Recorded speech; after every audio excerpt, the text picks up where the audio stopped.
லக்ஷ்மி அப்படின்னு சொன்னாலே அஷ்டலக்ஷ்மிகள் நமக்கு நினைவுக்கு நிச்சயம் வருவார்கள். இந்த அஷ்டலக்ஷ்மியை பற்றின ரொம்ப சுவாரஸ்யமான ஒரு சரித்திரம் போஜராஜனுடைய சரித்திரத்தை படிக்கும் பொழுது நமக்கு தெரிய வருது.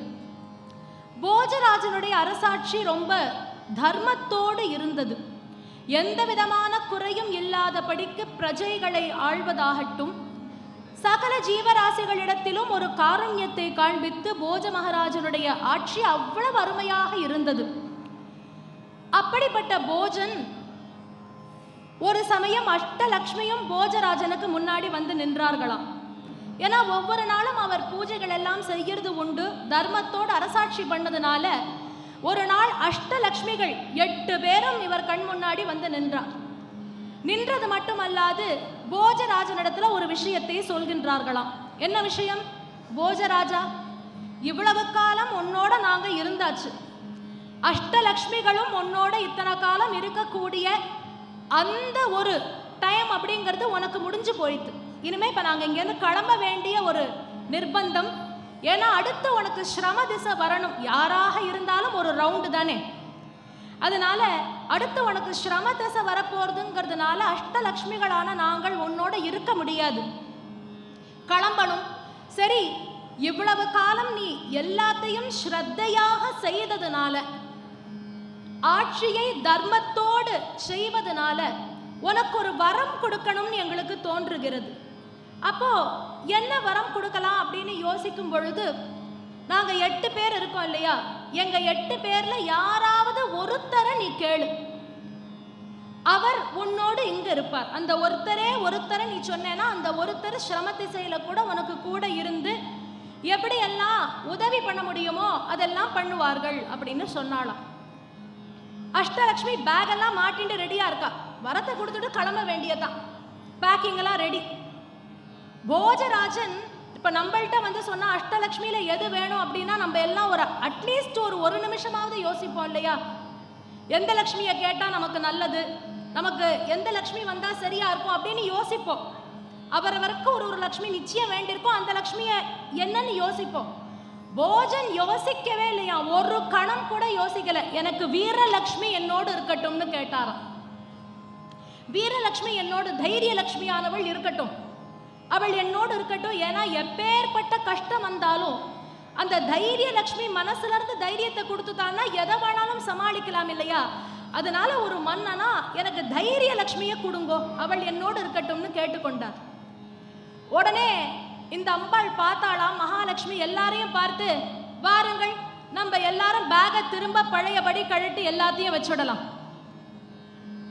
அவ்வளவுதான், பேக்கிங் எல்லாம் திரும்ப ரீபேக் பண்ணணும், எல்லாத்தையும் எடுத்து அவரவர் அலமாரியில கொண்டு வைத்து விட்டு எல்லாரும் இங்கே இருக்க வேண்டியதான் அப்படின்னு சொன்னாராம்.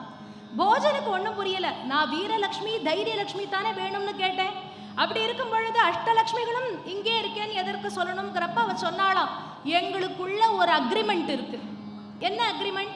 வீரலட்சுமி எங்க இருக்காளோ பாக்கி 7 பேரும் அங்கேயே தான் இருந்தாகணுங்கிறது எங்களுக்குள்ள எழுதப்படாத ஒரு விதி. அதனால நீ சரியா வீரலட்சுமியை கேட்டு விட்டாய், அப்போ வீரலட்சுமியை விட்டு விட்டு நாங்க எங்கேயும் போக முடியாது, அதனால நாங்க எல்லாரும் இங்கத்தான் இருக்க போறோம் என்று ஸ்ரமதிசையில் கூட போஜ மன்னனுக்கு ஆனந்தத்தை அளித்தார்களாம் அஷ்டலக்ஷ்மியும்.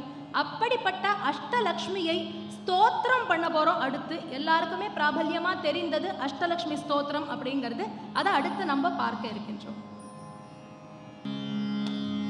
सुमनस वंदित सुंदरी माधवी चंद्र सहोदरी हेममये मुनिगण वंदित मोक्ष प्रदायिनी मंजुल भाषिणी वेदनुते पंकजवासिनी देव सुपूजित सद्गुणवर्षिणी शांतियुते जय जय हे मधुसूदन कामिनी आदिलक्ष्मी जय पालय माम्.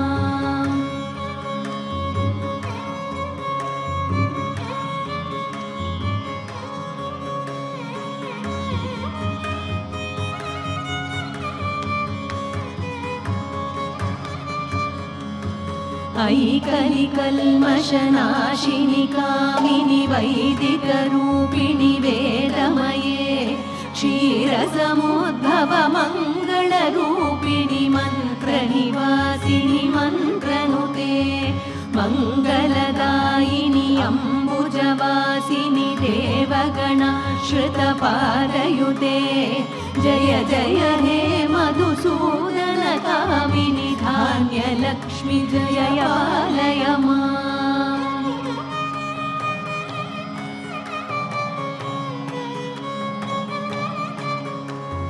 जय वरवर्णिनि वैष्णवि भार्गवि मन्त्रस्वरूपिणि मन्त्रमये सुरगणपूजित शीघ्रफलप्रद ज्ञानविकासिनि शास्त्रनुते भवभयहारिणि पापविमोचनि साधुजनाश्रितपादयुते जय जय हे मधुसूदनकामिनि धैर्यलक्ष्मि जय पालय माम्।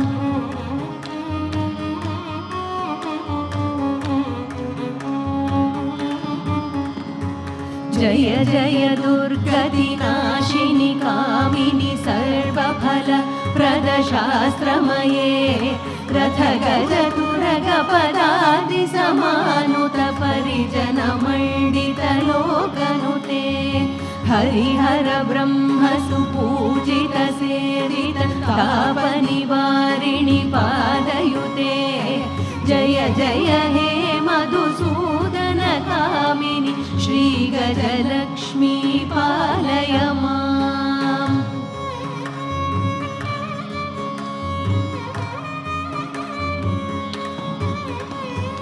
अयि खगवाहिनि मोहिनि चक्रिणि रागविवर्धिनि ज्ञानमये गुणगणवारिधि लोकहितैषिणि सप्तस्वरवरगाननुते सकलसुरासुरदेवमुनीश्वर मानववन्दितपादयुते जय जय हे मधुसूदनकामिनि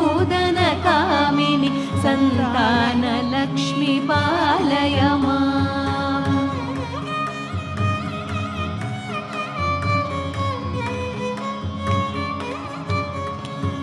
जय कमलासनि सद्गतिदायिनि ज्ञानविकासिनि गानमये अनुदिनमर्चित कुङ्कुमधूसरभूषितवासितपाद्यनुते कनकधरास्तुति वैभववन्दित शङ्करदेशिकमान्यपदे जय जय हे मधुसूदनकामिनि विजयलक्ष्मि जय पालय माम्।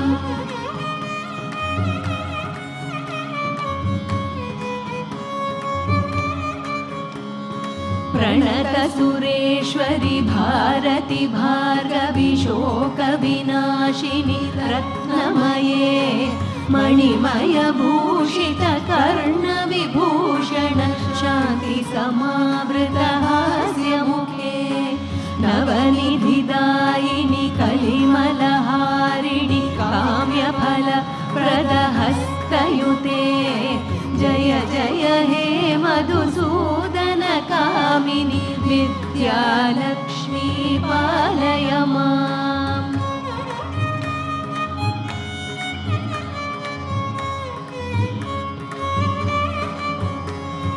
धिमि धिमि धिं धिमि धिं धिमि धिं धिमि दुन्दुभिनाद सुपूर्णमये घुम घुम घुं घुम घुं घुम घुं घुम शङ्खनिनाद सुवाद्यनुते वेदपुराणेतिहास सुपूजित वैदिकमार्ग प्रदर्शयुते जय जय हे मधुसूदनकामिनि श्रीधनलक्ष्मी पालय माम्। जय जय हे मधुसूदनकामिनि श्रीधनलक्ष्मी पालय माम्। जय जय हे मधुसूदनकामिनि श्रीधनलक्ष्मी पालय माम्। विद्यालक्ष्मी पालय माम्। विजयलक्ष्मी जय पालय माम्।